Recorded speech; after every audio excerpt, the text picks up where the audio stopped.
Chapter 28, Odds and Ends. I've been reading obituary notices, said Miss Cornelia, laying down the Daily Enterprise and taking up her sewing. The harbor was lying black and sullen under a dour November sky.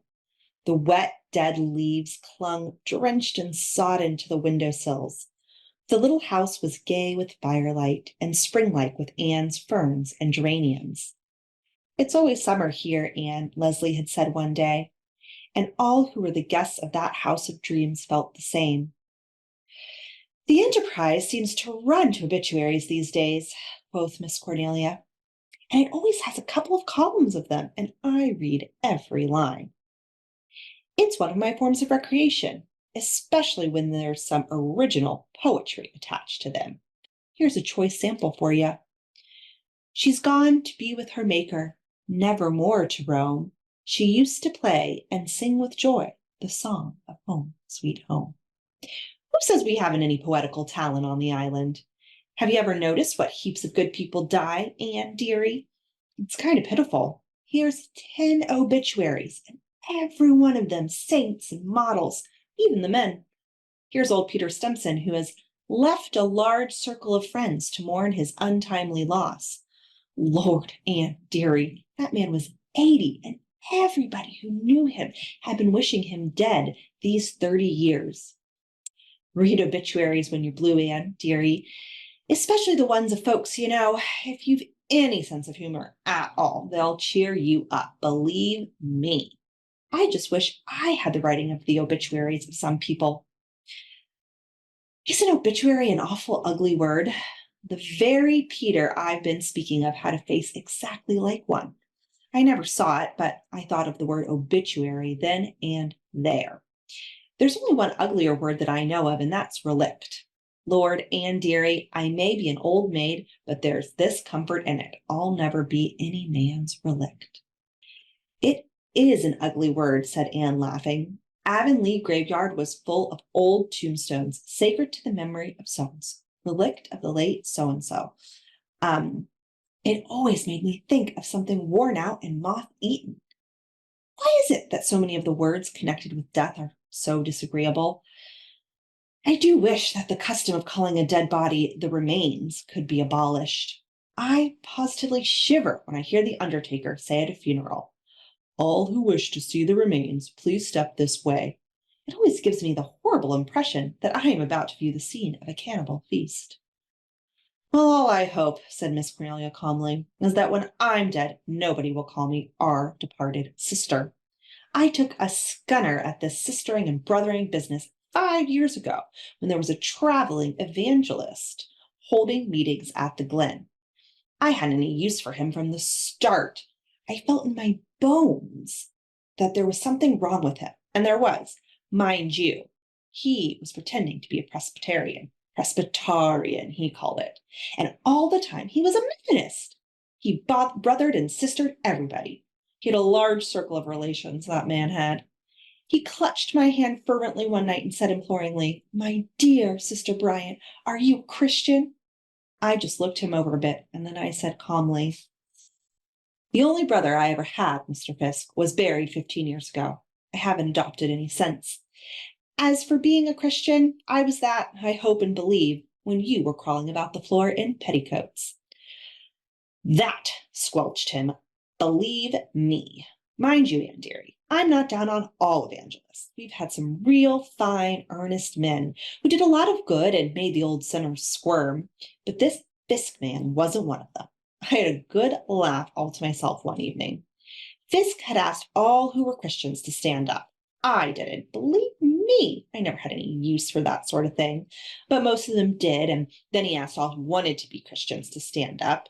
Nobody stirred for a spell, so Fiske started a hymn at the top of his voice, just in front of me. Poor little Ikey Baker was sitting in the Millicent pew. He was a homeboy, 10 years old, and the Millicents just about worked him to death. The poor little creature was always so tired. He fell asleep right off whenever he went to church or anywhere he could sit still for a few minutes.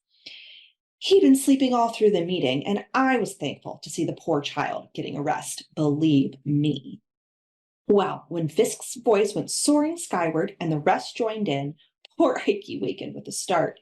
He thought it was just an ordinary singing and that everybody ought to stand up, so he scrambled to his feet mighty quick, knowing he'd get a combing down from Maria Millicent for sleeping at meeting. Fisk saw him, stopped, and shouted, "Another soul saved! Glory, hallelujah!" And there was poor, frightened Ikey, only half awake and yawning and never thinking about his soul at all. Poor little child, he never had time to think of anything but his tired, overworked little body.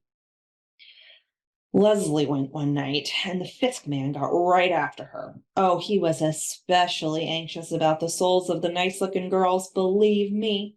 And he hurt her feelings so she never went again. And then he prayed every night after that, right in public. The Lord would soften her hard heart.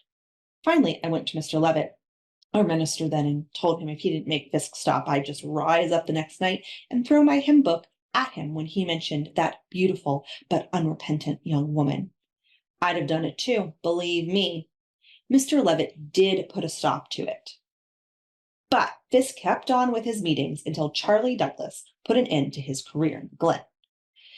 Mrs. Charlie had been out in California all winter. She'd been real melancholy in the fall, religious melancholy. It ran in her family.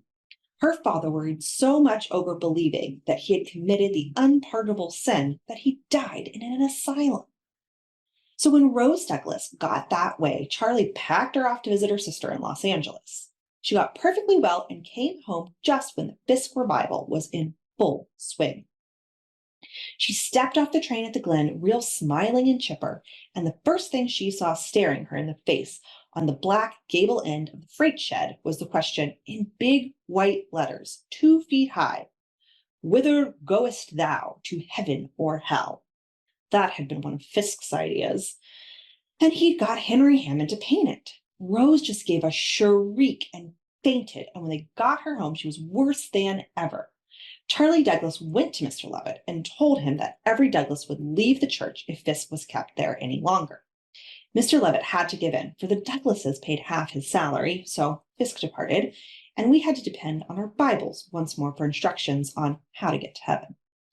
After he was gone, Mr. Levitt found out he was just a masquerading Methodist, and he felt pretty sick, believe me. Mr. Levitt fell short in some ways, but he was a good, sound Presbyterian. By the way, I had a letter from Mr. Ford yesterday, said Anne. He asked me to remember him kindly to you. I don't want his remembrances, said Miss Cornelia curtly. Why? Said Anne in astonishment. I thought you liked him. Well, so I did, in a kind of way, but I'll never forgive him for what he did to Leslie. There's that poor child eating her heart out about him, as if she hadn't enough trouble. And him ranting around Toronto, I've no doubt, enjoying himself same as ever, just like a man. Oh, Miss Cornelia, how did you find out? Lord, Anne, dearie, I've got eyes, haven't I? And I've known Leslie since she was a baby. There's been a new kind of heartbreak in her eyes all the fall, and I know that Ryder man was behind it somehow. I'll never forgive myself for being the means of bringing him here. But I never expected he'd be like he was, and I thought he'd be like the other men Leslie had boarded. Conceited young asses, every one of them, that she never had any use for. One of them did try to flirt with her once, and she froze him out so bad, I feel sure he's never got himself thawed since. So I never thought of any danger. Don't let Leslie suspect you know her secret, said Anne hurriedly. I think it would hurt her. Trust me, Anne, dearie, I wasn't born yesterday. Oh, a plague on all the men. One of them ruined Leslie's life to begin with, and now another of the tribe comes and makes her life still more wretched. And this world is an awful place, believe me. There's something in the world amiss, will be unriddled by and by, quoted Anne dreamily. If it is, it'll be in a world where there aren't any men, said Miss Cornelia gloomily. What have the men been doing now? Asked Gilbert, entering. Mischief, mischief, what else did they ever do? It was Eve that ate the apple, Miss Cornelia. 'Twas a he creature that tempted her, retorted Miss Cornelia triumphantly. Leslie, after her first anguish was over, found it possible to go on with life after all, as most of us do, no matter what our particular form of torment has been. It is even possible that she enjoyed moments of it when she was one of the gay circle in the little house of dreams. But if Anne ever hoped that she was forgetting Owen Ford, she would have been undeceived by the furtive hunger in Leslie's eyes whenever his name was mentioned. Pitiful to that hunger, Anne always contrived to tell Captain Jim or Gilbert bits of news from Owen's letters when Leslie was with them. The girl's flush and pallor at such moments spoke all too eloquently of the emotion that filled her being. But she never spoke of him to Anne or mentioned that night on the sandbar. One day her old dog died, and she grieved bitterly over him. "He's been my friend for so long," she said sorrowfully to Anne. "He was Dick's old dog, you know. Dick had him for a year or so before we were married. He left him with me, and when he sailed on the Four Sisters, Carlo got very fond of me, and his dog love helped me through that first dreadful year after Mother died, when I was all alone. When I heard that Dick was coming back, I was afraid Carlo wouldn't be so much mine, but he never seemed to care for Dick, though he had been so fond of him once. He would snap and growl at him as if he were a stranger. I was glad. It was nice to have one thing whose love was all mine. That old dog has been such a comfort to me, Anne. He got so feeble in the fall that I was afraid he couldn't live long, but I hoped I could nurse him through the winter. He seemed pretty well this morning. He was lying on the rug before the fire, and then all at once he got up and crept over to me. He put his head on my lap and gave me one loving look out of his big, soft dog eyes, and then he just shivered and died. I shall miss him so." "Let me get you another dog, Leslie," said Anne. "I'm getting a lovely Gordon setter for a Christmas present for Gilbert. Let me give you one, too." Leslie shook her head. "Not just now, thank you, Anne. I don't feel like I don't feel like having another dog yet. I don't seem to have any affection left for another. Perhaps in time I'll let you give me one. I really need one as a kind of protection. But there was something almost human about Carlo. It wouldn't be decent to fill his place too hurriedly. Dear old fellow." Anne went to Avonlea for a week before Christmas and stayed until after the holidays. Gilbert came up for her, and there was a glad New Year celebration at Green Gables, with berries and blithes and Brights assembled to devour dinner, which had cost Mrs. Rachel and Marilla much careful thought and preparation.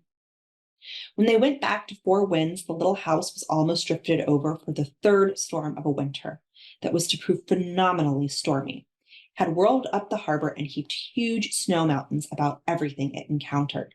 But Captain Jim had shoveled out doors and paths, and Miss Cornelia had come down and kindled the hearth fire. "Oh, it's good to see you back, Anne dearie. But did you ever see such drifts? You can't see the Moore place at all unless you go upstairs. Leslie will be so glad you're back. She's almost buried alive over there. Fortunately, Dick can shovel snow and thinks it's great fun. Susan sent me word to tell you that she would be on hand tomorrow. Where are you off to now, Captain?" "I reckon I'll plow up to the Glen and sit a bit with old Martin Strong. He's not far from his end, and he's lonesome. He hasn't many friends. Been too busy all his life to make any. He's made heaps of money, though. Well, he thought that since he couldn't serve God and Mammon, he better stick to Mammon," said Miss Cornelia crisply. "So he shouldn't complain if he doesn't find Mammon very good company now."